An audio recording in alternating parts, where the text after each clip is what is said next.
Bonjour à tous, Sylvain Juteau de Rouler électrique. Bienvenue à la capsule électrique 101 de JN Auto. Aujourd'hui, je suis en compagnie de Sébastien. Bonjour Sébastien. Salut Sylvain. Ça va? Ça va bien toi? Ben oui. Je pense que Sébastien, on n'a pas besoin de faire de présentation. S'il y en a bien un qui croit à l'électrification des transports au Québec, c'est toi. Sébastien, il est conseiller, propriétaire, et, tu fais un peu de tout chez JN Auto, copropriétaire, parce qu'il y a aussi Stéphane qui filme. Puis toi, tu vas nous parler aujourd'hui de ton duo préféré de voitures familiales électriques. Fait que si je comprends bien, toi, c'est la Volt avec la Leaf. Oui, exactement. Pour une famille de classe moyenne, un ensemble abordable, qui n'est pas plus dispendieux que des voitures conventionnelles. Des voitures usagées, peut-être de 2-3 ans d'usure, donc presque neuves. C'est un bel ensemble pour rouler sans presque aucune goutte d'essence. Exactement. Moi, je pense que pour un budget global le moins cher possible, la Volt, génération 1 avec une Leaf à 12-13 000 $, on se retrouve avec un duo de véhicules qui consomme à peu près sauf dans des conditions où on va faire des trajets lointains. Là, on prend la Volt, puis elle nécessite aucune gestion, c'est-à-dire qu'on continue sur l'essence quand on a fini l'énergie qu'il y a dans la batterie. Fait que ça nous permet d'aller loin on peut même monter en Floride si on veut. On met du gaz. C'est ça. Puis c'est quand même abordable, même la consommation d'essence est abordable parce que là, la Volt est en mode hybride. Oui, exactement. Ça ne consomme pas trop, c'est 5-6 litres au 100. C'est ça, exactement. On parle de 5,5-6 litres au 100 ramenés selon les limites. Peut-être, c'est sûr, si quelqu'un roule en fou, ben, il va payer plus de gaz. Mais dans les déplacements courants, souvent, les gens ne dépenseront pas de gaz pantoute. Une bonne génération 1, ça peut faire 30-40 km l'hiver en moyenne. Puis l'été, en 60-70, tout dépendant comment ça va bien sûr. Fait que, 9 personnes sur 10 font 60 km et moins par jour, donc ils ne consommeront pas. Puis la Leaf, comme véhicule, deuxième véhicule, si on pourrait dire, ou véhicule primaire, parce qu'elle va parcourir plus de millage localement que la Volt, parce qu'elle a plus d'autonomie électrique, puis son chargeur embarqué est 2 fois plus rapide. Donc, c'est plus facile de faire 200-250 km par jour qu'une Leaf, c'est facile si on a une recharge, par exemple, au travail, ou si on va se recharger, un exemple, au Carrefour de l'Estrélie. Puis en plus, la plupart des Leaf ont le port de recharge rapide 400 volts. Fait qu'on peut même se dépanner sur une borne rapide pendant 15-20 minutes, puis ajouter un 50-70 km d'autonomie supplémentaire. Puis évidemment, là, on est tout électrique. Exactement. Il n'y a aucune goutte de gaz. Puis j'imagine que c'est le membre de la famille qui va faire plus que 60 km pour son métro boulot dodo qui devrait prendre la Leaf. Bien, celui qui fait le plus de millage va prendre la Leaf localement. Les fins de semaine, quand ça va bien avec ta femme, normalement, tu vas loin avec la famille. Oui, puis tu vas pas à toutes les fins de semaine non plus. Non plus. Puis même moi, dans mon cas, l'été, faire un 250-300 kg, ben, je décide de le gérer puis je prends la Leaf. Par contre, l'hiver, si mon jeune il joue au lac Mégantic à 2 heures de route, on part il fait moins 20 dehors.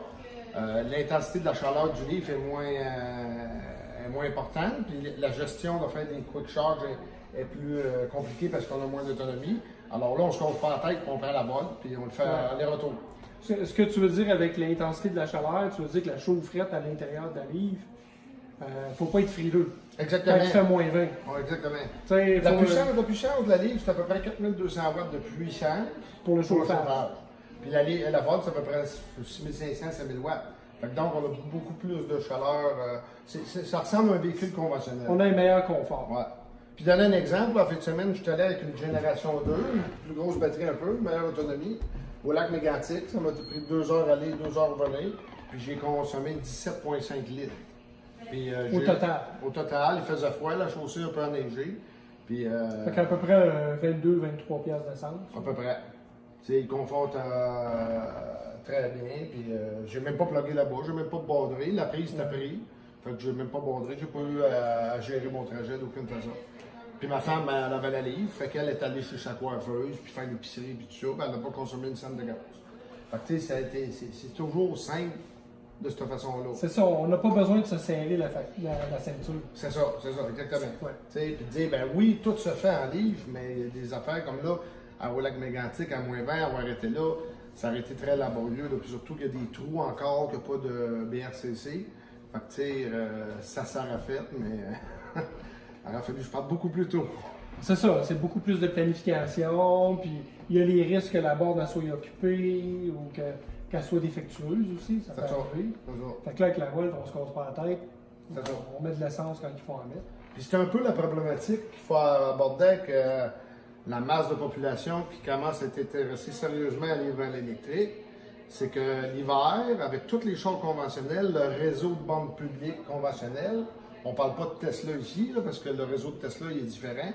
C'est un petit peu problématique. Les batteries étant froides chargent moins vite.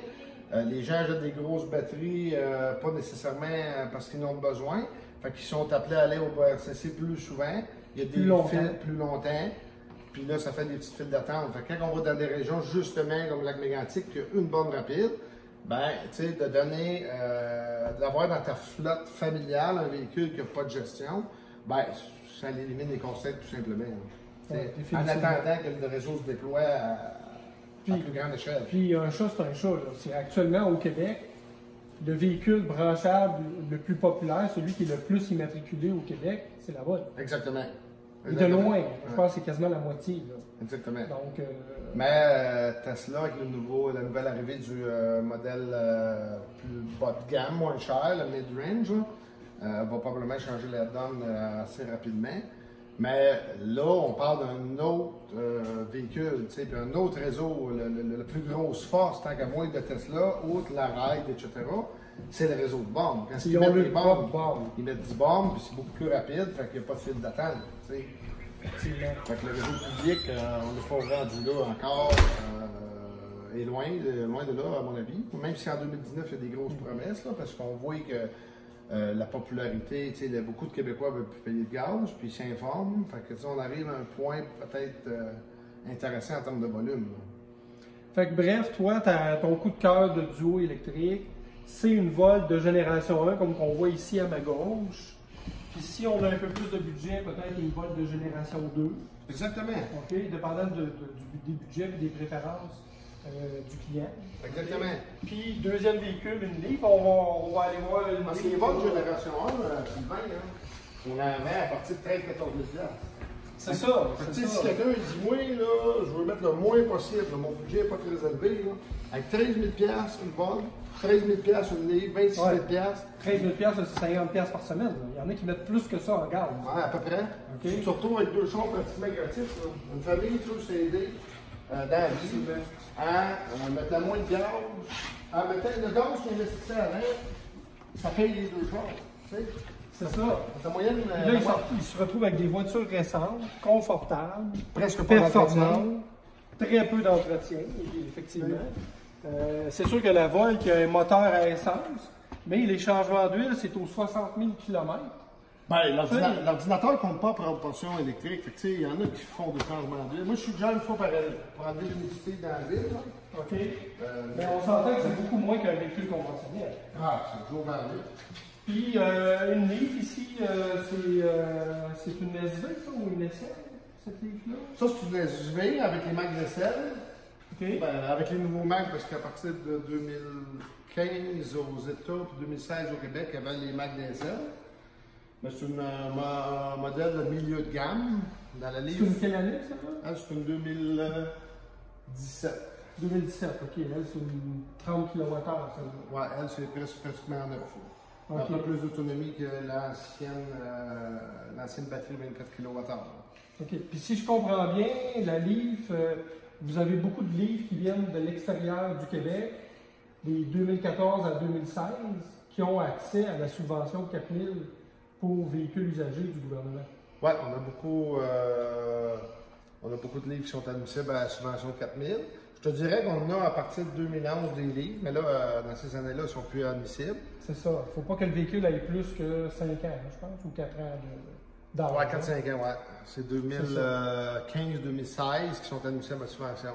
En ce moment-ci, en 2019. Oui. Parce qu'à chaque fois qu'on avance d'une année, ben, les véhicules admissibles avancent d'une année ici. Ouais. C'est ça?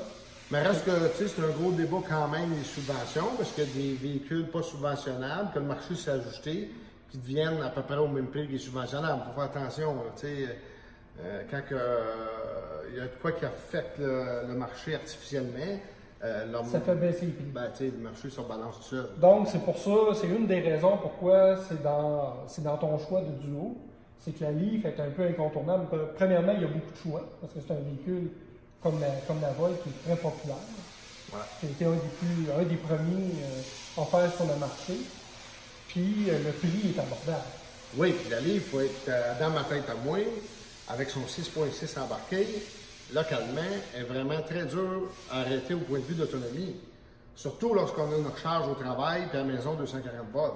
Oui, c'est ça. Fait que là, on est capable, quand on arrive à la maison puis on a remonté les enfants à la garderie, on soupe, l'auto est déjà assez rechargé pour aller faire les courses du soir, pour aller chez Belle-Mère. Aller chez Belle-Mère, puis les sports, là, les activités du soir pour les enfants, oui, c'est ça. etc. Faire 200 km par jour l'été, 200-300. Nous autres, en flotte commerciale, en 13 heures d'ouverture, une livre, ça parcourt jusqu'à 350-400 km par jour. Sans utiliser la recharge rapide. Pratiquement jamais. Donc, fait que, tu sais... Puis c'est un véhicule qui est abordable, puis qu'en plus, l'entretien est facile, les pièces sont disponibles. Vous avez même des livres là, que vous avez achetés là, qui ont été inondés, qui ont les pièces pour être capable d'offrir du service après-vente. Oui, exactement. Baisser le coût de réparation. Parce que le volume, les constructeurs, il ne faut pas se faire de craire. Tous les chars électriques, il n'y a pas un volume énorme, peut-être à part Tesla là, qui commence à avoir des volumes sérieux. Fait que, tu sais, les gens, des fois, ils chargent sur le prix des pièces, mais logiquement, c'est les constructeurs, ils n'ont pas un volume comme par exemple les Civic. Tu sais, la Livre, c'est la plus vendue au monde, je pense qu'ils sont rendus à 350 000 unités dans le monde. Des Civic en font des millions par année. Mais en essayant de développer une stratégie de pièces usagées, mais ça nous aide à avoir des coûts de réparation plus bas. Mais ceci dit, elle brise pratiquement pas. Il y a des PTC en 2013 là, qui ont sauté. Quelques PTC, 2014. ça sert à quoi? C'est l'élément chauffant. Le chauffeur, le chauffeur. Séchoir à cheveux. C'est un séchoir à cheveux, si tu veux, mais performant, qui donne la chaleur dans l'habitat. Ça, on a eu comme un petit défaut en 2013, puis on a changé quelques-uns. Là, on était avec l'école à 24 juin avec le professeur d'électronique qui est en train d'essayer de les recycler, de les réparer. L'école de mécanique? L'école de mécanique? L'école d'électronique. Spécial. Okay. Parce que le PTC, c'est un élément chauffant, mais il y a une tête d'électronique. Puis c'est dans l'électronique qu'il y a un défaut, une faiblesse dedans. Puis lui, le professeur, j'ai vendu des chars électriques, puis là, il est content, mais plus de gaz, puis ses chars se payent tout seul. On était en contact, puis il est bien excité. Puis j'ai proposé, j'ai dit, hey, veux-tu essayer ça avec tes élèves? Essayer de trouver une solution peu coûteuse pour les réparer, au lieu de les changer au complet. Oui. Parce que Nissan, normalement, il change au-dessus de 3000, je change ça. Nous autres, on est aux alentours de 1800, flambant neuf. Puis là, ils sont tombés recyclés, usagés. Reconditionnés, probablement qu'on sera en bas de 1000$, tu sais. Fait que... oui, c'est intéressant. Ouais, ça serait le fun, là, de réussir ça. Puis ça ferait moins de pièces à acheter dans le conteneur pour rien. Ben oui. Tu sais, ça pollue pas plus écologique. Ah oui, c'est ça. Ouais, on s'entend. C'est ça. Faut que les produits, les voitures aient une durée de vie qui est plus longue. Ben, c'est ça. C'est important. Arrêtez de jeter pour si rien. L'obsolescence. L'obsolescence programmée. Oui, monsieur. Hey, merci Sébastien pour ton coup de cœur du haut électrique. Puis, très intéressant. Puis, chers lecteurs, n'hésitez pas à nous faire part de votre opinion. C'est quoi le meilleur duo électrique que vous rêvez d'avoir ou que vous avez déjà à la maison? Parce que moi, j'ai remarqué qu'il y a beaucoup de familles qui ont 2 véhicules électriques à la maison. Ouais. Ça fait boule de neige, hein? On en a un, puis là, ça chicane, parce que là, tout le monde veut avoir le véhicule électrique dans la famille. Fait que là, il y en a beaucoup qui veulent s'en acheter un deuxième. Ouais. Fait que c'est un peu le but de cette chronique-là, c'est de vous inspirer pour que dans le cours, il y ait 2 véhicules électriques ou 3 véhicules. Essayez de... Ben, nous, on est rendu 4 dans la famille. On a rendu 3 livres de vol.